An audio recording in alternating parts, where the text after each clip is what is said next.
morning, JHS. Today is Tuesday, February 20th, and it is an A-Day. I'm Noah. And I'm Sam. And you're watching the Duke Daily.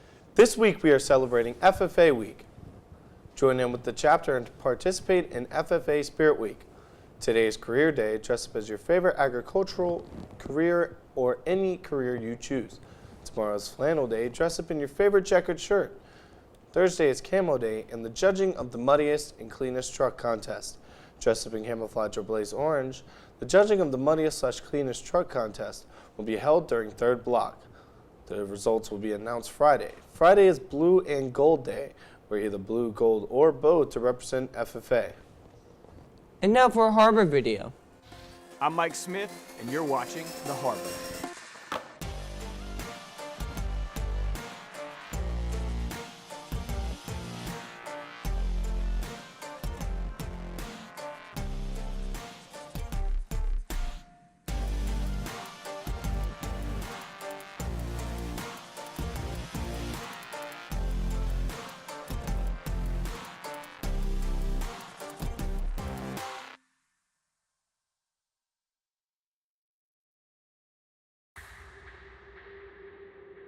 I want to ask you a question. What defines you? What words would you use to describe yourself? It's a question a lot of us have been asked before. I think if we were to be honest with ourselves, we'd realize that most of the words we use to define ourselves are just labels. Have you ever noticed how easily we do that in life? We just categorize people by labels. And it's not always other people. A lot of times, we do it to ourselves. If we really took a moment to think about the words that we use to label someone else, or the words that others use to label us, what would those words be? It's words like jock, geek, nerd, slacker. When we allow the one or two words that others give us to define who we are, it's like our world becomes narrow. It's almost like we become trapped by the definitions that others give us. It's amazing to me how often I hear someone say, "You can't do that." But what's even more amazing is how often we believe it. Imagine for a moment what your life would be like if you weren't defined by the labels or limitations that others give you. I mean, who would you be? Where would you go? What amazing things would you dare to do? I truly believe that we begin to limit our potential when we allow one or two words to define us. I know for me personally, I don't ever want to be defined as just one thing. I don't want to just be a skateboarder, or just be a speaker, or just be a CEO. What I want to be known as is me. And for some of us, the labels that we've been given, we're extremely proud of, and they're not a bad thing. You know, maybe you're labeled as a straight A student, an athlete, a dancer, a musician. And while all of those are great things, they never fully define who you are.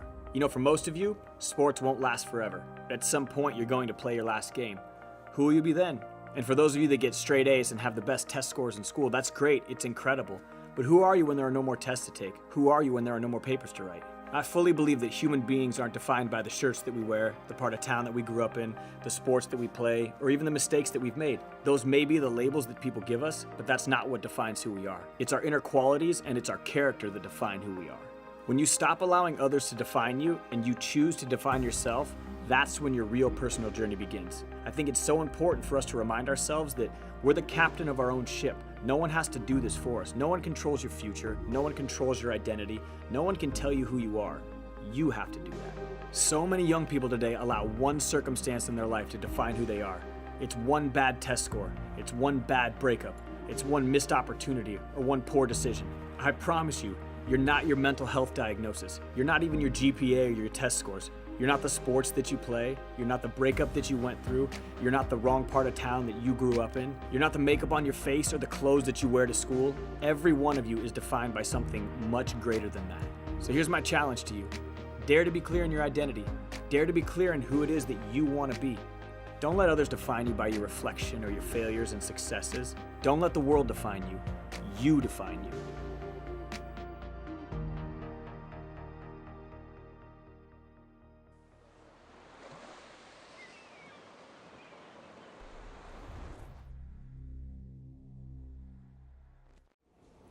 Now for an FFA fact.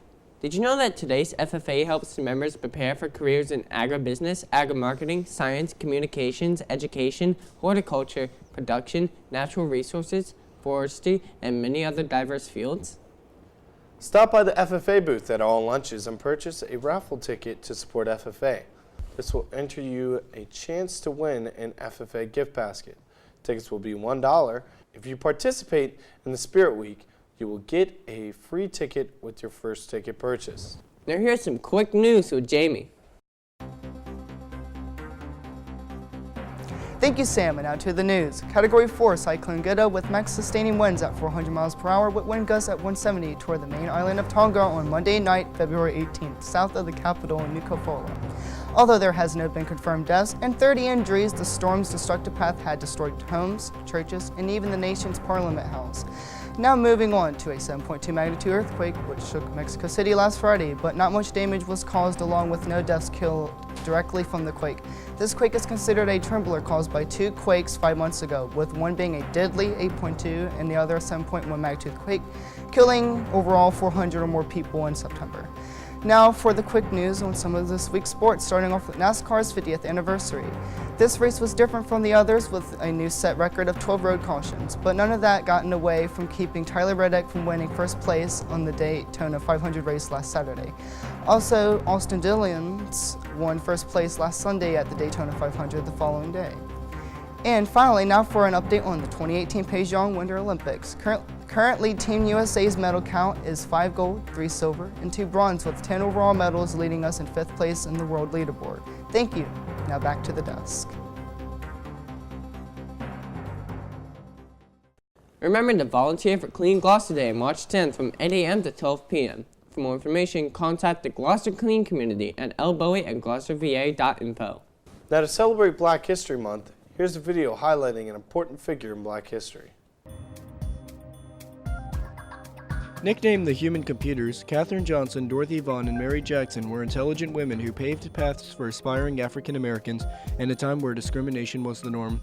These 3 worked on missions for NASA's space program in the 1960s. John Glenn, former NASA astronaut, trusted them with his life. They helped calculate trajectory angles and many of the complex problems that computers of that time could not. They faced discrimination as African American women, where the majority of the workspace were white men. Katherine Johnson went on to work with the Apollo programs and retired in 1986. In 2015, she was presented with the Presidential Medal of Freedom. She now lives in Hampton, Virginia with her daughter.